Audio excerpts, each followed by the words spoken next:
komishanka ka taagan arrin khusaysan maaha labada xusbe ee macaaridka waa arrin qaran oo u baahan in qaranka oo dhan arko oo daafacaan sharciga horta meeshaan aan daafacaynaa marka waatan si fiican ugu noo socotay waqti shaydaanku inaga soo dhex galay shalayto shaydaankii hortaan naarina subxaana shaydaankii waanu tagnay meeshalayto waxaanu tagnay anigii odayaasha anigu cumaamadii hadda waxaanu qaadanay magaalada odaynimada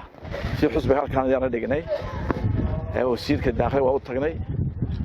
anigii odayaasha madaxweynayaashii hore iyo qolada ka socota akademiyada boorka akademiyada iyo akademiyada maanta waa agsoo macaway ugu jiraan civil society waxaan warna socda waxaan doonayaa inaanu qolada wadana ka raaridno inay joojiyaan mudaharaadka inshaan mudaharada ma aha isku soo bax oo sharcigu siinayo hadaa la qoonsaday xafiisyada isku kale dawladda ay soo dejiso cidii xidhay ka tirsanaa xusbiga marka wadana waan ka helay 10 saac aan la ballanay